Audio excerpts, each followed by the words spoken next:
Now it's our turn to, sorry for the words, but put our balls on the table.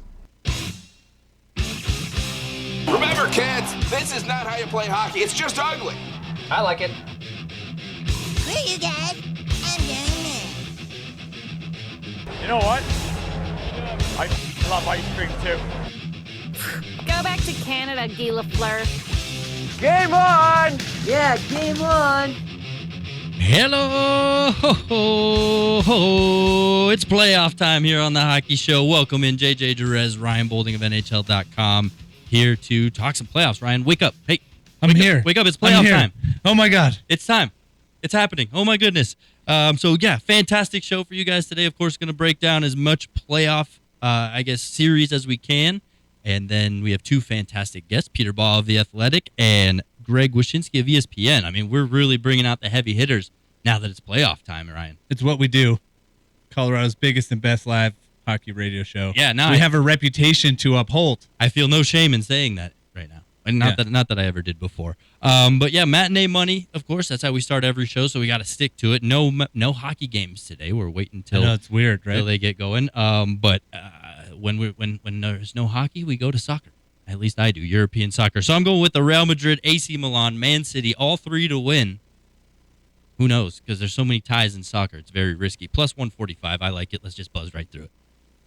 Yeah, I feel like if our listeners followed your matinee money picks regularly, they'd probably do pretty well. This year, for sure. Yeah, not Years mine. past, no. Not mine as much. But the other night, Edmonton Oilers were in town. You said Connor McDavid had a plus 3.5 on shots for good odds. What was it, 120? Yep. 120.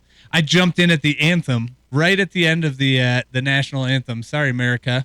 Threw all the money in my DraftKings account on it, sweated it out for a period and a half. McDavid hit it. Never a doubt. Too easy. Never a doubt.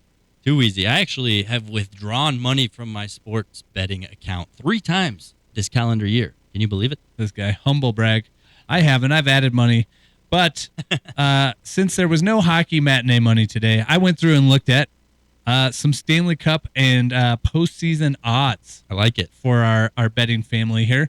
Cup odds. I think it's no surprise Boston has the best odds at plus 330. Colorado Avalanche, second, plus 650. Edmonton Oilers, number third, plus 800. And you got Toronto at plus 900 in fourth spot. So, I mean, the bet makers see something there in Toronto. I wonder if that's more of a product of a bunch of Torontoians. That's not how it's said. Torontians?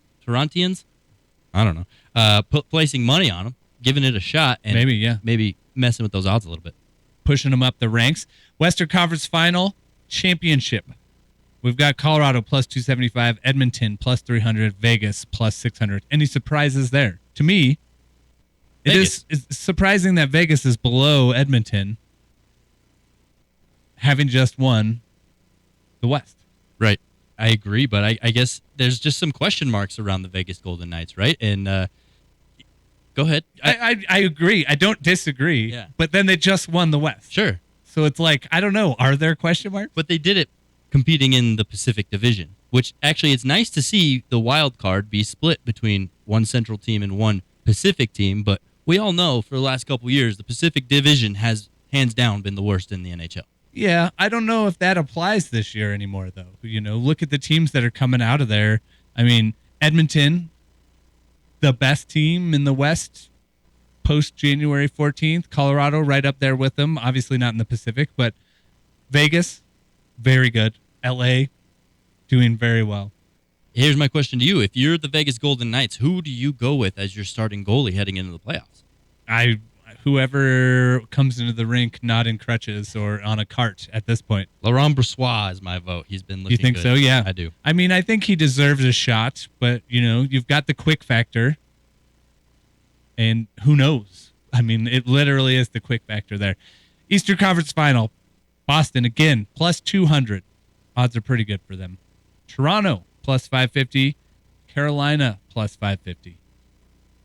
Is this year the year we see Toronto, Boston in a Eastern Conference Final? Do they even match up that way?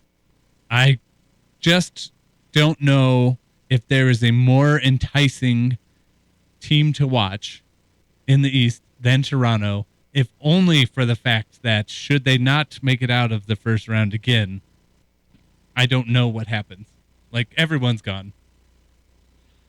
Oh, yeah, I guess we can. I mean, do you want to dive into that a little bit? Tampa Bay versus Toronto. Of course, there's a lot of history there. Does Tampa Bay continue to slide the way we've seen them throughout the end of the regular season here? Does Vasilevsky turn into playoff Vasilevsky? Won't lose 2 games back-to-back. Who do you expect to see from the Tampa Bay Lightning? That's the Which thing. version? I don't feel like every time we talked about how Tampa Bay's been on a slide, the slide has been more greatly exaggerated than we anticipated. You know, like, they're not as bad as you think they are, but maybe they're not as good as their reputation is. And that's what makes it hard to predict. Boston at plus 200 in the Eastern Conference Final. Man, I like that. I really like that pick. It's a shame that some of the teams that are so good aren't going to come out of the first round. However, it doesn't matter how well Florida's played. I think Boston is going to just throw them under the wagon and run them down. I'm with that. I guess which teams, aside from Florida, what other teams do you not see getting out of the first round that you'd love to see get further? One of New Jersey or New York. Rangers and Devils. I mean, that series, there's already hatred there. You know, just built-in hatred in the fan base. Mm-hmm. And that's not hatred like the Avs used to have with the Red Wings or kind of have had recently with the Wild. Like, it's just a long-standing don't like each other. Just such a great first-round test for the Devils, too, to figure out if they're fool's gold or if this year was real, right? I mean, they've kind of done this in the past. Remember the year Taylor Hall won the Hart Trophy? New Jersey wasn't. They were fool's gold. That's the best way to put it. So, we've seen them do great things all year long. It's about what you can do in the playoffs. They're a young squad. Let's see if they have what it takes. Yeah, they're offensively very talented. They can. The thing that here, let's just go back to when they played the Avalanche here, right? Mm-hmm. That game was unhinged. It was unhinged. It was the second game in a row that the Avalanche gave up 7 goals, right? But they went back and forth. They just traded blows for a solid 2/3 of that game. New Jersey just keeping pace with the Avalanche and then just shut it down in the third period. So you're like, this team can run and gun. This team can match you goal for goal, but then they can also just be like, nah, all the scoring is over now.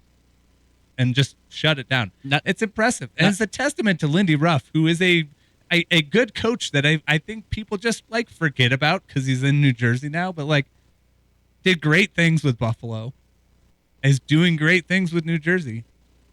Let's not forget the first time they played, it was a 1-0 game. So more to your point, they're a very versatile team. You want to play a defensive goalie shutdown game, we're here for it. You want to play a run and gun, let's score 25 goals tonight. They're there for it too. Yeah, we got that. And they're playing Shesterkin, one of the best goalies in the league. Mm-hmm. You know, probably the best goalie in the East outside of Vasilevsky. Like he's got some work to do to usurp that title, and it's possible. But it's wild. It's Wild West over there. You know, that's one of the things. Like you want to see Toronto and Tampa maybe come out of it. You know, you want to see Carolina come out of it. The Islanders, I don't know, they kind of squeaked their way in. I think they are a bit of fool's gold now where they had a good thing going. They kind of fell off. We have to see what they're made of now. The Wow East. Wow East. Will Smith. You like my remix? We don't stand him here. Yeah, and I like we started with, I think Boston comes out of that just like with some bloodlust. Like that was easy. Who's next? Mm-hmm. Kind of like the Avalanche did last year, right? Yeah. Let's get into the Avalanche a little bit because, you know, this is a Colorado-centric show. We got some good Colorado guests throughout the season. We got to save some of it for our first guest. We will, yeah. Absolutely. But the big news of the week is Landeskog finally announcing that he's going to be missing the 2023 playoffs. I just want to get your initial reactions on that, and I guess we'll take the conversation from there. There was a couple things that stood out to me, and the first thing that really stood out to me was when it was announced that Landeskog wasn't going to play and there was going to be a press conference. I had tweeted, "We'll hear from him this evening," and somebody tweeted me back and said, "We'll hear from him." That's not good, you know. And then you kind of start thinking about it, and you're like, "Yeah, the fact that he's being made available, great. Finally, let's get some finality to this. Let's get some understanding, closure. You know, we've talked about it before. We've had some weird press conferences where they have danced around this issue and made it more confusing. So finally, a chance to understand what's happening. And what has happened is what we started to suspect after this weird press conference that Evan Rahl, Megan Angley, and myself had, where we asked for a timeline and they brought up his injury in the bubble. And that was the first time it had been mentioned. And you're like, okay, his like thigh and upper knee got cut by Cale Makar's skate when Cale Makar went down in the corner. Just a casual, coincidental, crazy play. And that has stemmed all of this. And it's a bummer and it's concerning. Peter Baugh got the first questions in, and I immediately followed up with, is there a concern that this could carry over into next year or beyond? And he said yes. I mean, he's not skating. He's seeking out the best medical attention he can get. And it's a cartilage issue with the cartilage under his patella. And cartilage doesn't heal, so there's a concern there. Is there a medical path forward to this or not?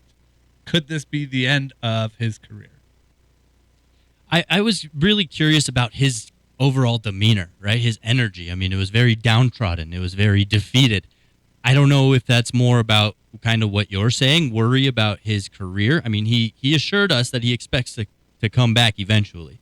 I don't know if it's more about missing the playoffs or more about not being there for his teammates, right? So those three things, I think, are the three major that would give him that kind of upset energy. Which do you lean more towards being the reason? I think feeling like he's letting his team and the organization down. He is the captain, and he's the heart of this team. He's the beating heart. He's the cheerleader. Like when Gabe Landeskog is on the ice at a morning skate, at a practice, you hear him, you see him. His presence is known. Mm-hmm. I think it took a lot of time for the team this season, and they've gone through adversity, with other players' injuries and with winning and with losing, right? But you notice this absence of jovial attitude during practice. Mm-hmm. You noticed an absence of the volume of people cheering and supporting each other and being loose and being happy and having fun.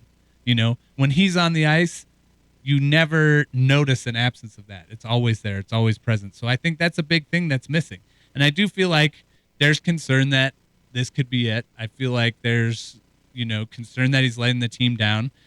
I did appreciate that he mentioned how hard it was to rehab in the public eye when you are not making the progress that people are expecting you to make. It seemed like every time we saw him on the ice, there was video of him. There was all of this analysis. And it felt like a lot of people were like, oh, he's so close.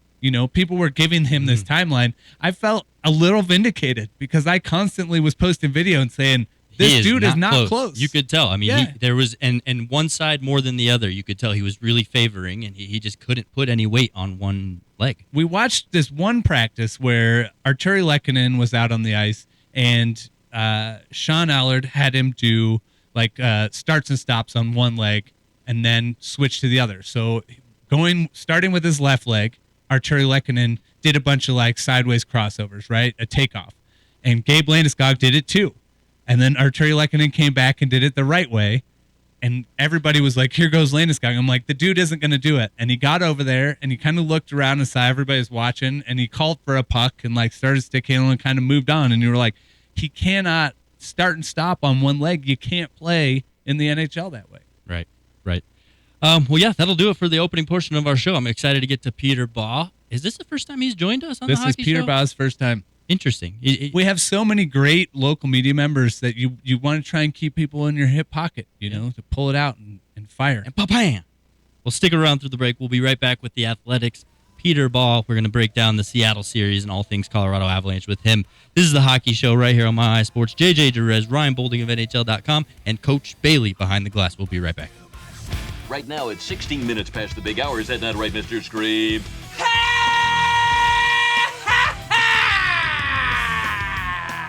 Great, good stuff. I think people are getting really cranked. Welcome back. This is the Hockey Show, Colorado's biggest and best live hockey radio show. We're heading to Power Play 1, the first man advantage of the day. Peter Baugh joins us to bring the heat, bring the info, and bring the noise. Peter, thanks for hanging out with us today. We were just in the first segment discussing the Gabe Landeskog news of the week, right? And, of course, very heartbreaking for Avalanche fans all around. But I think what was even more heartbreaking was just his simple energy throughout that press conference, right? I guess, what was your read on his vibe and his overall demeanor while delivering this message to the media? Yeah, I mean, it was definitely seemed.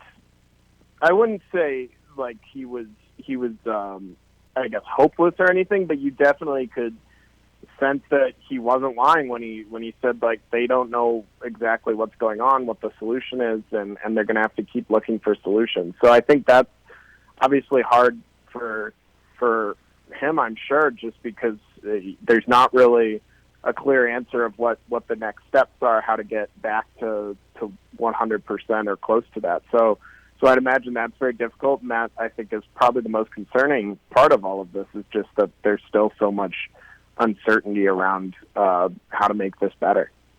This feels like a terrible transition here, Peter, from something sad and down. Peter's a frequent guest / co-host on Hockey Mountain High, so if he's used to terrible transitions, it's because of that. So no worries. Okay, I'll blame you. I wanted to transition into something much happier, which is the playoffs and the fact that the Avalanche are facing the Seattle Kraken. I know that you and your buddy Bennett are very happy to be going to Seattle for this playoff series. So before we get into the hockey part of it, I just wanted to ask you, what are the top things you're looking to do or accomplish in Seattle that are not Avalanche Kraken related?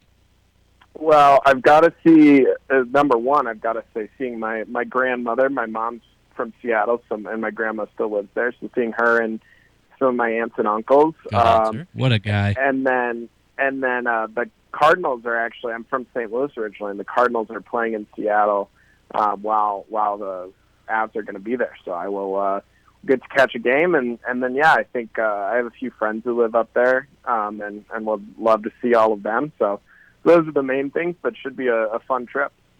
Don't cover over it. Yes, you're from St. Louis, but you're also a huge baseball fanatic, aren't you? I mean, you love the Cardinals. I love baseball. Yeah, and let's not forget, you were sporting a Mariners hat for a portion of the season, were you not?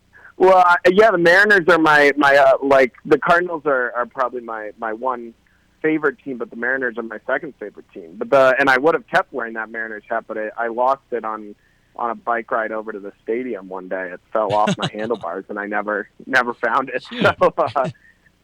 So if our listeners found your hat, turn it in. Yeah, exactly. So I might have to, if it isn't turned in by the time I go to Seattle, I might have to get a new one at the game. This is the Hockey Show. We're talking to Peter Baugh of The Athletic. I want to look at Nathan MacKinnon with you for a second, Peter, because we've seen the transition that happened somewhere around the early calendar year in his game, right? Something was flipped, and he just turned his game on. I mean, we even saw it yesterday, and the way he kind of dominated the ice and took things over was just unreal. And getting closer to the playoff time, he's really ramped it up, and I think we all expect him to have that same energy in the playoffs. But what do you point to being that reason that things kind of turned around for him?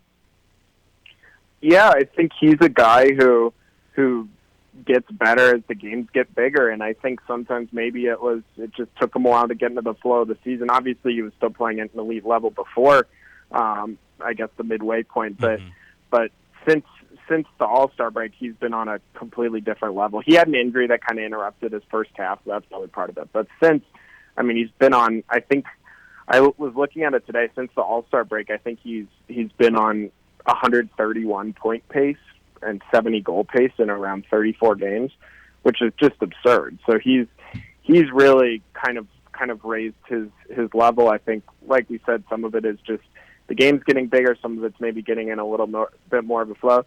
Some of it is probably the schedule being a little bit easier the second part of the season, a lot of games against San Jose and Arizona and Anaheim and those teams. But that doesn't take away from, you play the schedule in front of you, and he's done the most with it, and he's been pretty unbelievable. I mean, MacKinnon's a game breaker. We saw it in the game last night. That game mattered to the Avalanche. It mattered for seeding. I don't think, and we can talk more about this, that the Wild would be a team they necessarily wanted to play in the first round. And so he just comes right out. I mean, scores Taves scores 30 seconds in. McKinnon scores, 3 minutes later? I mean, these guys were just ready to be over and done with. Let's get on to the postseason, right? Do you think that maybe the length of this season has worn on them a little bit in terms of enthusiasm, and now that we're in the most exciting time of year, we're actually going to see a more jovial and upbeat Avalanche squad? I mean, I think it's definitely like this season. I think was probably a mental grind that they maybe haven't experienced in the past, just because of the length of last season, right? Like they were playing into June last year. They didn't get much of a summer. They would gladly have that happen again this year, but there is a toll that comes from that, and I think maybe you saw that with just the way that they were really. It felt like a grind at points, and I think McKinnon said after the game yesterday in his altitude interview, just like he was really happy that the regular season's done, and this is the time of year everyone gets up for, everyone's excited about, and they now know their first round opponent, and it should be a lot of fun. So let's get in the first round matchup here a little bit with the Kraken. I mean, of course, Seattle's first time to the playoffs. I think we can expect a little bit of immaturity and growth as they learn more things, but I guess, is there any part of you that sees this becoming a little bit of a series, or do you think the Avalanche kind of breeze by this one? I don't think it'll be. So the last two first rounds the Avs have played I guess the two first round series I've covered the Avs play since I've been here, where the sweep of the Blues in 2021 and the sweep of the Predators in 2022. I don't really envision this being quite that easy of a series. I think if the Avs play their game, they should win, but it's not this isn't going to be a super. It's not the Kraken are a stingy defensive team. They have a lot of depth, and that really comes into play in the playoffs. I mean, they're going to have third and fourth lines that are going to be contributing on the score sheet. It's a real shame that Andrei Burakovsky's hurt, because he's obviously a big part of that team when he's healthy, and I think that. The big question is just going to be their goaltending. Can Philip Grubauer play how he played with the Avalanche, or is he going to be what he's been most of his time with the Kraken so far? He's had a little bit better of a run this second half of this season, and Seattle's going to need him to be that way. But I think, so I guess in short, I think this could be an interesting series. I don't expect it to be a sweep like maybe some of the Avs' previous first-round matchups have been.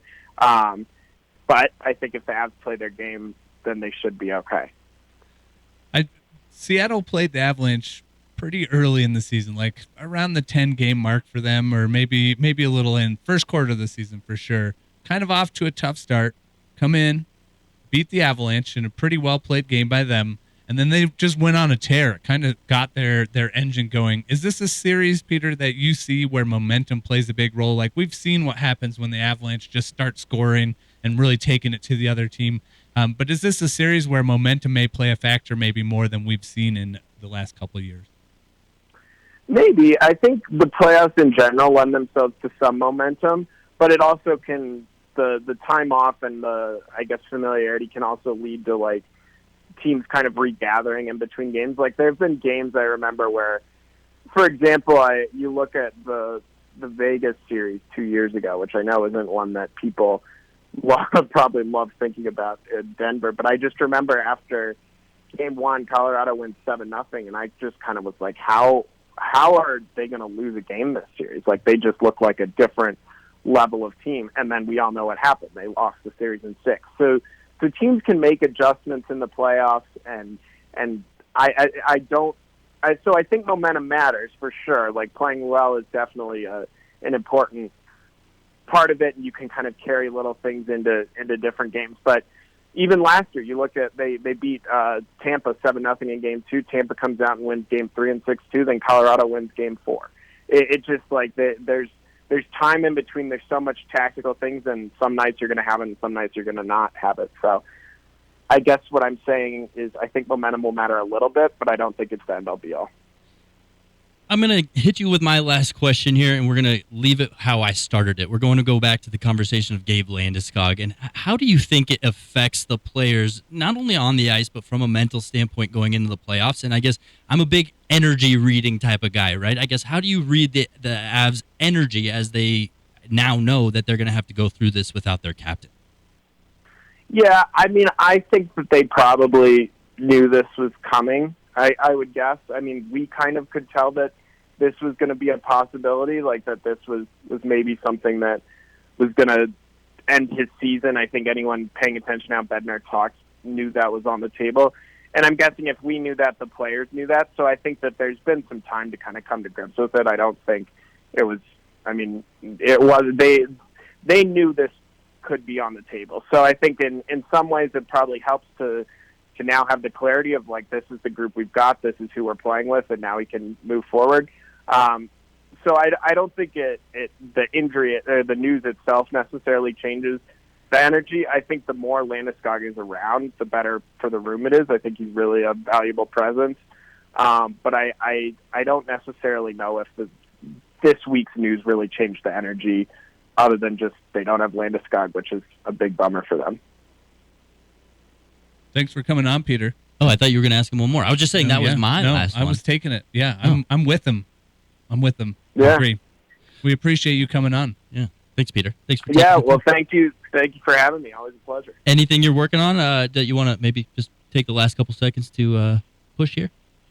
Well, there was a story I had about the Avs goalie coach, UC Parkola, that came out The Athletic this past week. Would love it if people wanted to give that a read. I really enjoyed working on that one. And I'll have plenty of stuff coming up with the playoffs, so we'll just keep an eye on the site. Awesome. Well, thanks for hanging out with us, and I hope you find your Seattle hat out there somewhere. And, we'll see you sometime this week.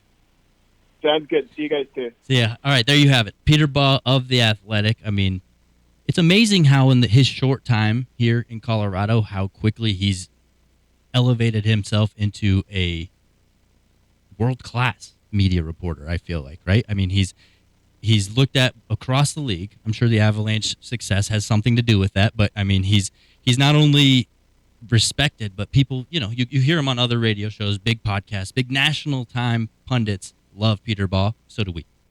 I mean, we're big time too. So yeah. Just a little. We're big time in Colorado. Yeah. I think if you take us to Seattle, not as many people are going to know who we are. But yeah, it's tough to walk through the streets here in Denver for us, for sure. So yeah, that'll do it for this portion. Good little tidbit about his hat. Good way to observe, Ryan. Yeah, Seattle I'm on Mariners it. hat. See? So yeah, stick around. We'll be back with ESPN's Greg Wyshynski, sticking with the heavy hitters here on the hockey show because, as we said, this is a big-time hockey show. So stick through the break. We'll be right back. JJ, Ryan, Danny Bailey. Welcome back. Colorado's biggest and best live hockey radio show right here. It's the hockey show on Mile High Sports. We're heading to Power Play 2, our second man advantage of the day. We're going to ESPN's Greg Wyshynski. Greg, thanks so much for taking the time to join us. And we know we're your favorite hockey show in Colorado, so no need to pat us on the back there. But we saw Nathan MacKinnon yesterday in Nashville, and we know how in bigger games he turns the notch up to 11, right? Now that it's playoff time, is it the same for Greg Wyshynski? Your travel schedule picks up, your national content. Is this where Greg Wyshynski turns it on and makes the big bucks? Sure. I mean, the thing that really changes for me and other writers, I think, at this time is obviously, one, the travel certainly does pick up for some of us who aren't on a beat. And then the other thing, I think, is that there's probably more of a routine. Like, once we get past this time that we've had in the last 48 hours where everybody gets fired, right? Like, then it gets kind of quiet for about a month and a half, and you can just concentrate on the games. And so that becomes a little bit routine, and then it's just kind of finding the stories that are interesting during these series, and then hoping that there are flashpoints of controversy on which we can focus during these series, which luckily Jacob Trouba is still playing for the Rangers, and the Rangers are in the playoffs. So that's a good sign for us. I love that. Rooting for chaos, huh? Yeah, I was going to say, you pivoted to Trouba so quickly. How incredible is this story, though, of him gifting a kid a scholarship and talking to him about law school and giving him his number? Yeah, I mean, that's the thing about Jacob Trouba, is that he contains multitudes. Like, for all of the people that try to paint him as, Tom Wilson 2.0 and someone who's just out there to be injurious, you can't forget that this is a guy who moved across the country for his, I believe at the time, fiance, so she could continue her medical career. He does some really, really solid charity work locally here in the city. He's a genuinely nice dude who also happens to throw checks that put guys like Sidney Crosby out of series. So I mean, like like many NHL players, he does contain multitudes. And you mentioned Trouba and being injurious, and it makes me think of friends of mine who don't watch the NHL anymore because it's not this, thug life, beat 'em up, hit 'em real hard game. But there is a lot of goal scoring going on. 11 players hit the 100-point milestone. That's the most since 95, 96. I'm just curious your thoughts on the game overall and where it's at in its evolution. Let me pause on that. You have friends that don't watch the NHL anymore because they don't have the hits in the blood anymore? Yeah, it's pathetic.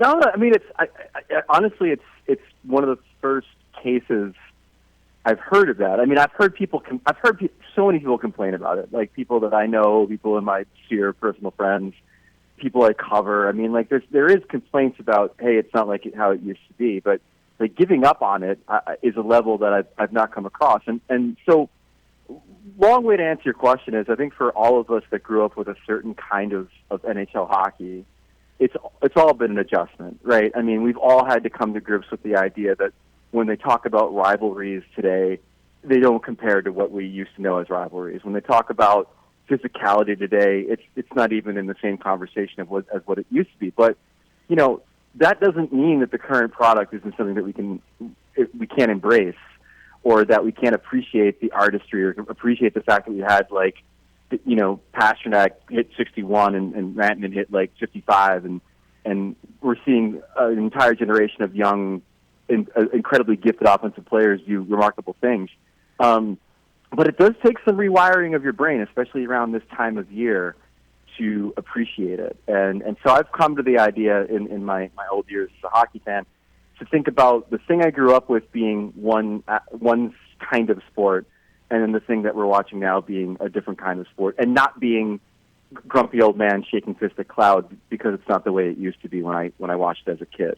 Well, I think you can have both things can be true, right? You can have appreciation for the game as it was and appreciation for the game as it is now. I'll throw in, and not to call him out specifically and get myself in trouble here, but he is a Sharks fan first and foremost, and so his interest waning may have something to do with the compatibility of the team. But I'm going to steal JJ's question here and pivot back to fandom a little bit, and the Rangers.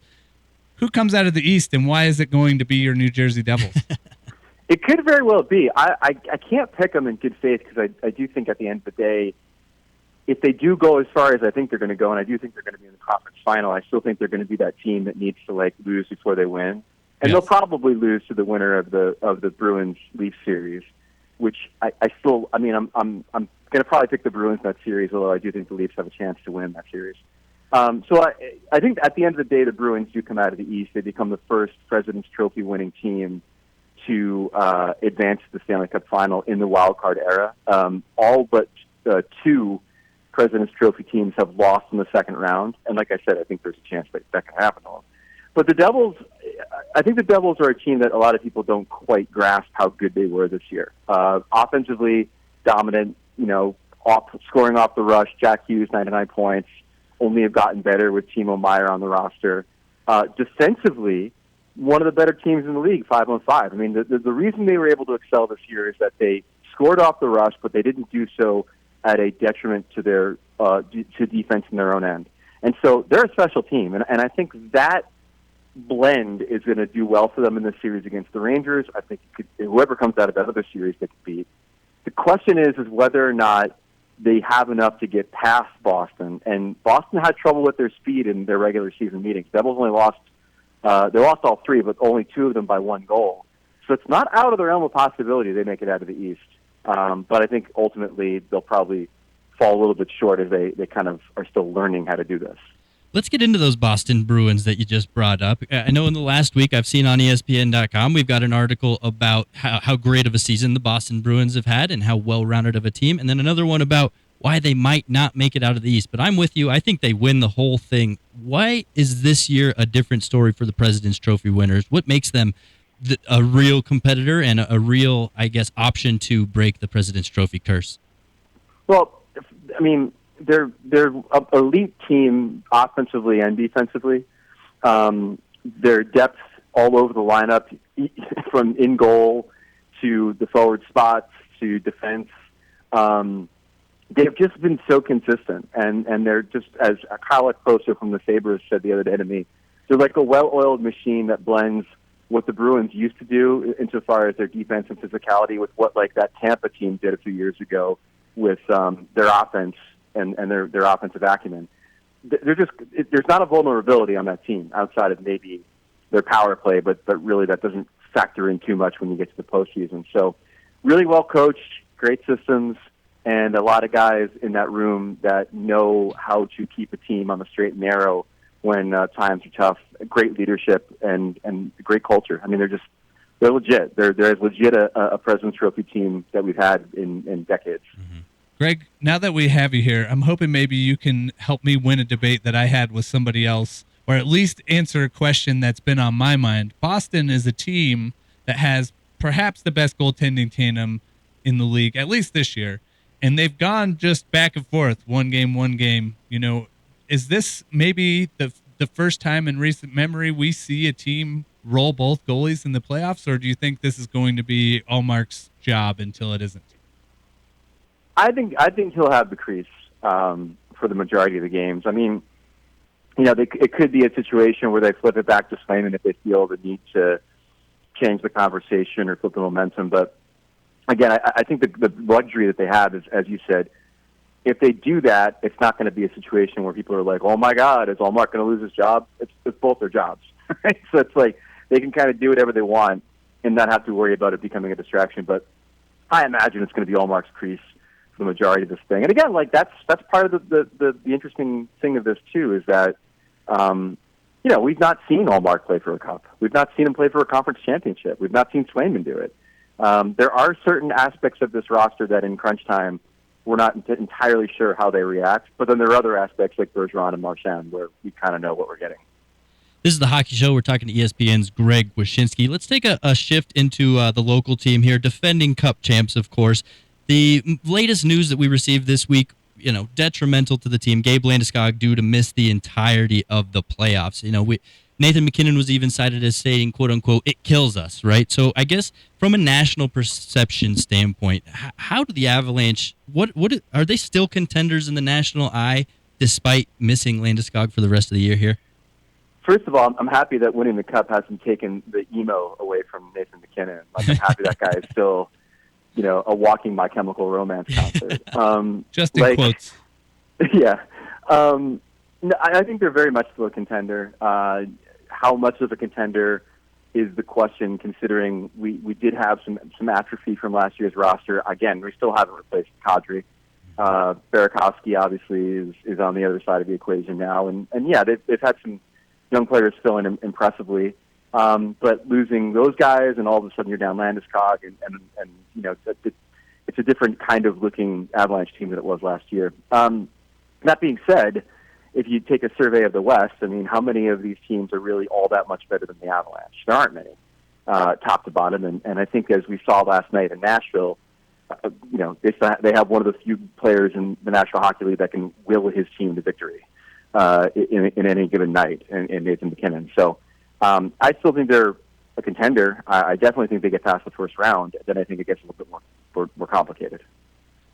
Greg, I've got a wild card question here for you, and I don't mean wild card into the playoffs. I mean, I'm wondering if we can break down each series with you real quick.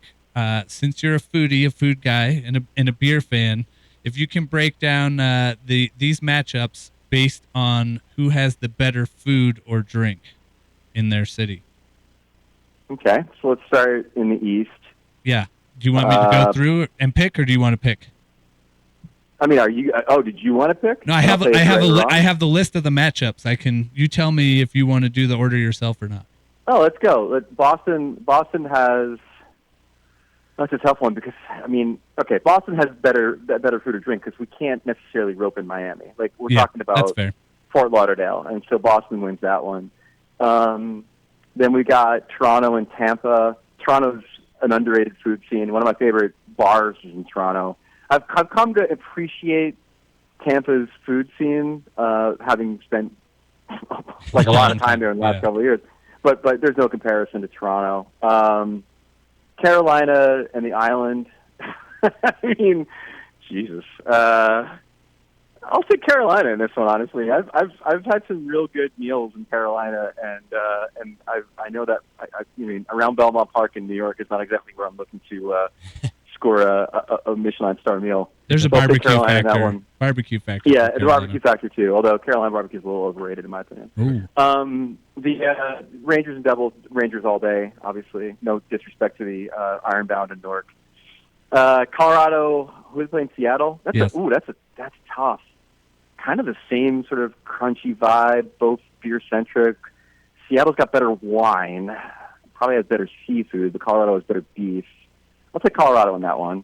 Well, And then I know it's tough. I mean, Seattle probably has more Top Chef-y Michelin things going on, but Denver is an elite food and drink city. I'm not just catering to the locals either. I believe that's fine. that. Yeah. That's good. Dallas, Minnesota, Dallas all day. Dallas, Texas barbecue is legit, and Dallas has one of my favorite barbecue places in the world. And so I'll take them over Minnesota. There's a lot of good places to eat in Dallas. It's kind of the thing to do that. Vegas, Winnipeg. I mean, this is probably. I mean, obviously it's Winnipeg. If we were actually going by like food and drink, and then how long the series would last, Winnipeg would actually fold as a franchise before the series. Is how much Vegas wins this matchup, and then Edmonton and LA, of course, is absolutely no contest. I don't think I'm not even sure if they have a taco truck in Edmonton. So I will take LA there. Seems like a good business opportunity. Edmonton tacos. Right? First taco truck in Edmonton. There you go. Oh, right on. Well, I think that's a great place to leave it, Greg. So I hope we see you at some point here in Colorado. Maybe the first round, maybe not. But I'll be excited to say hi. And thanks, as always, for joining us and calling us your favorite Colorado hockey show. I hope to, man. I mean, there are many burgers that I enjoy in Denver that need to be in my tummy at some point. So I hope that I can get back there. Well, let us know. We'll go out and get burgers and beers and have a good old time with you when you're here. All right, boys. Thank you. All right, see ya. There you have it. Greg Wyshynski of ESPN.com. Always such a treat. He does so many radio hits across the country all week long. Just the fact that he brings it every single time and gives you long, thorough, thought-out answers. Even throws in a giggle or two, whether or not it's fake. Who knows? Whether or not he's just kind of... I like to think that I'm I think I am giggle-inducing. I think I am too, but you never know. You never know, right? He might just be being polite. And you appreciate that you can throw a curveball and it is... The challenge is accepted. He's ready for it. He Yeah. loves stuff like that, right? Yeah. I mean, we've all been listening to him too long to know that he hates staying within the lines and being rigid. So thanks again to Greg Wyshynski for joining us. We'll take another quick break, and then we got the mixed bag skate, and we are off to the races for playoff time. Into the first round. I'm excited for it. Can't you tell? From JJ's lips to your ears. First round coming right up. This is the Hockey Show on Mile High Sports. We'll be right back. I play hockey and I fornicate because those are the two most fun things in cold weather. Welcome back. It's the Hockey Show. Mixed bag skate. The lazy portion of the show. This is where we get through the most topics, generally. I don't know if it's lazy. It's like, potpourri. I guess it's just easy to put together because it's just the biggest, broadest topics around the NHL that we have yet to get to, right? If this were a game show, it'd be the lightning round. The lightning round. Not the Tampa Bay lightning round. I guess I wanted to actually start over on something that we've skipped over in the first segment. We skipped over it last week, and that's the Willie O'Ree Award, right? The NHL.com. NHL.com or just NHL? NHL. The NHL Willie O'Ree Award, which is given to individuals who just exemplify a great hockey community and just try to build for the better of society rather than the better of themselves. And local guy Marty Richardson, friend of the show, friend of the hockey community, the main dog. We call him the dog father around Dog Nation. He's the dog father, the guy who runs Dog Nation. He's up for the award, and he deserves your votes. I think there's only a little bit of time left to vote. One day. Voting closes tomorrow at 11 a.m. And if you've already voted, don't worry. You're allowed to vote once a day. So still get one in today, still get one in tomorrow. Let's help Marty win this thing. He deserves it. He's done so much stuff for the community here in Denver, in the hockey community. And he's given out over $4 million, he said, the other day on altitude.com on altitude. Why did I keep throwing .com into everything? I know. I thought about that. Whoever we had from The Athletic, Joe Smith, you kept saying theathletic.com. Well, is that not what it is? Somebody's got to fix this. It's just The Athletic. But it's athletic.com. Yeah, I mean, sure. Well, check out milehighsports.com while you're at it. Yeah, definitely do that. And also, check out our previous episode with Marty Richardson. You can find that on Spreaker.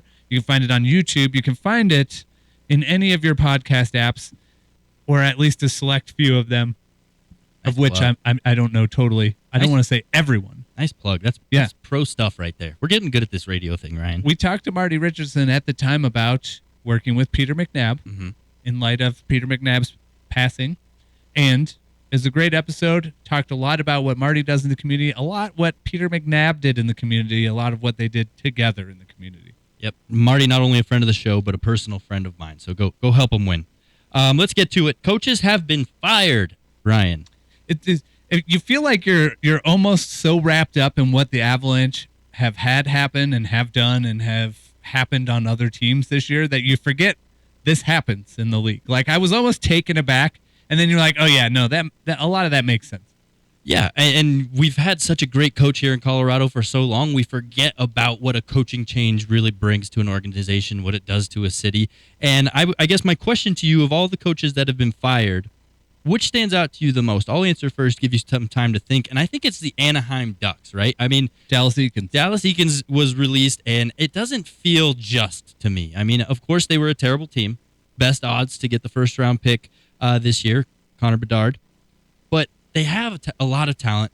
They just don't have any big names anymore, right? Ever since Ryan Getzlaf left, it really feels like the star power of the Anaheim Ducks has fallen off. Sure, you got Troy Terry, but he's still emerging. Sure, you got Trevor Zegras. He's still emerging as well.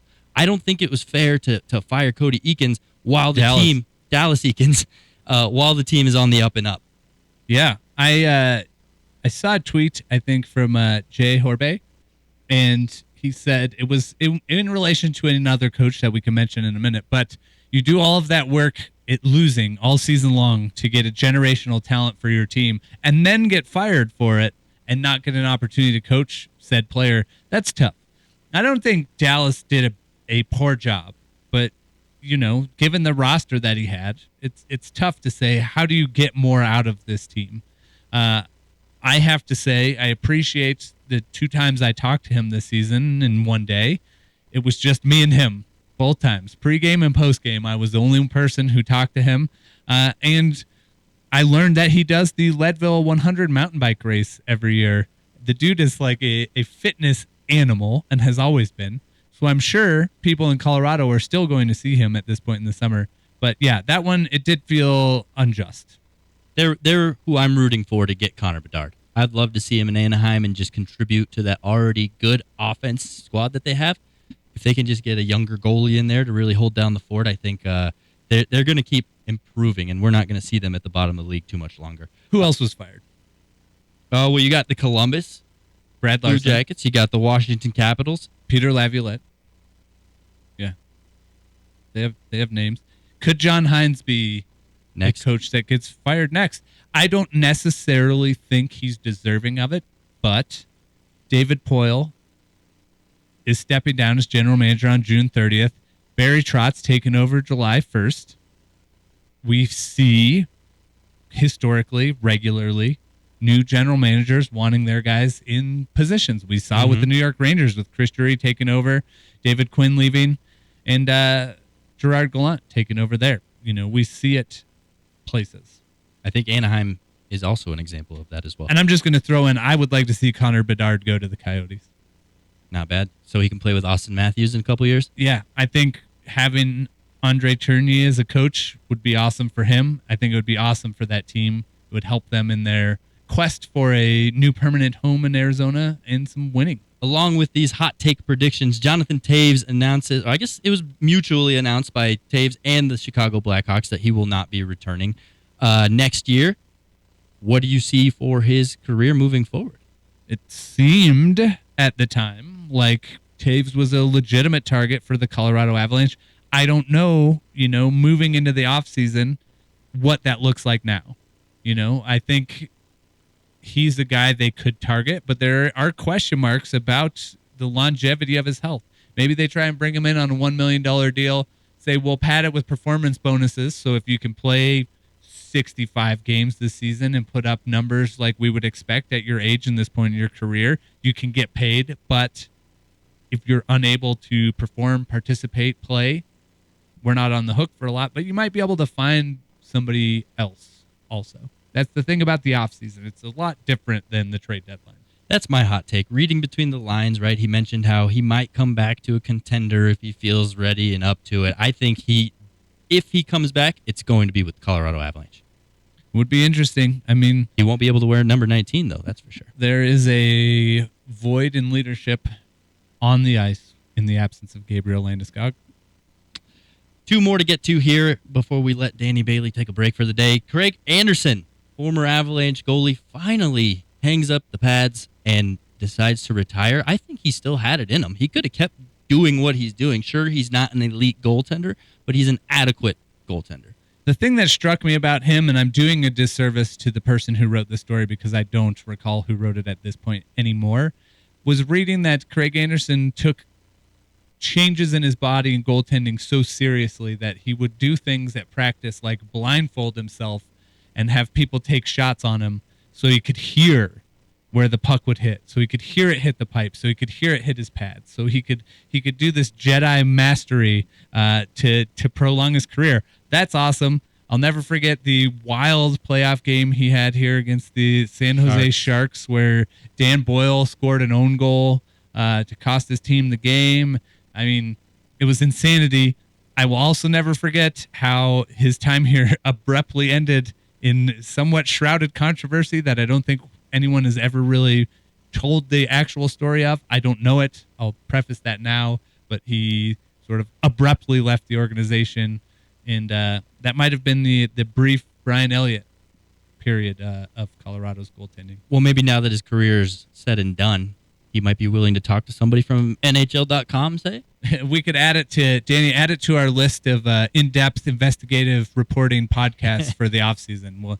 We'll have the referee corruption.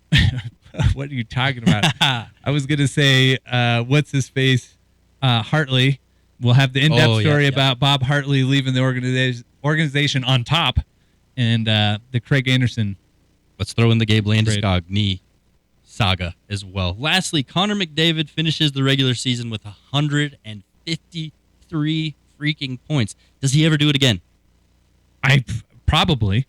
I mean, you talk to guys about Nathan McKinnon, they're like, somehow he can take it to the next level. It's Connor McDavid, too.